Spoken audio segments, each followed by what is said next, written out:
गाली मारेंगे गोरी कान्हिया लचकावत, कान्हिया लचकावत। का होगे गोरी मोरे जीवेला जलावत, जीवेला जलावत।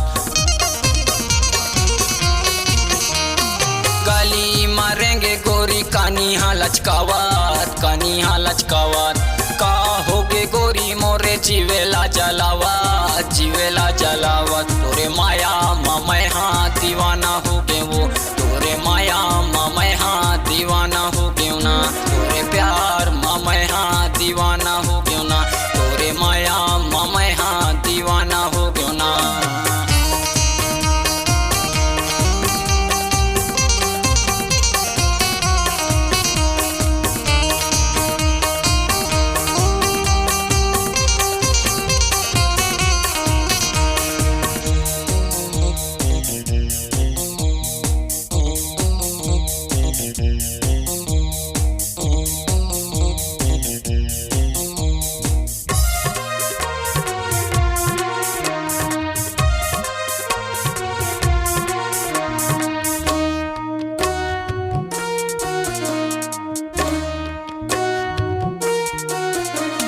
पानी ला पिए पियाते भर ले, वो पियाते भर ले। मोला छाने छोड़बे रानी जियाते भर ले, वो जियाते भर ले।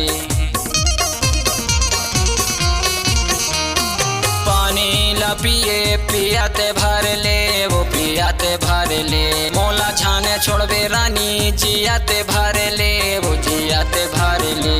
तोरे माया मैं हाँ दीवाना हो गए वो, तोरे माया मैं हाँ दीवाना हो गयो ना। तोरे प्यार मैं हाँ दीवाना हो गयो ना, तोरे माया मैं हाँ दीवाना हो गयो ना।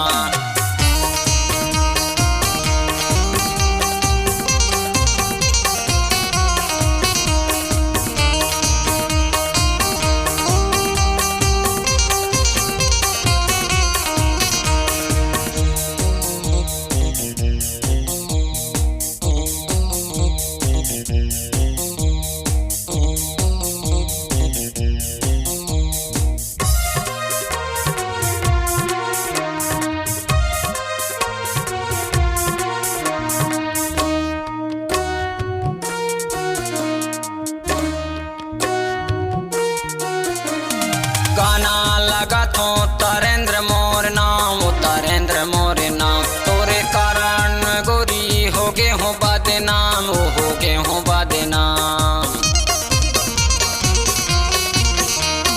गाना लगा तो तरेंद्र मोर नाम, तरेंद्र मोर नाम। तोरे कारण गोरी हो गे हो बदनाम, हो गे हो बदनाम। तोरे माया मैं हाँ दीवाना हो गए वो, तोरे माया मैं हाँ दीवाना हो गयो ना।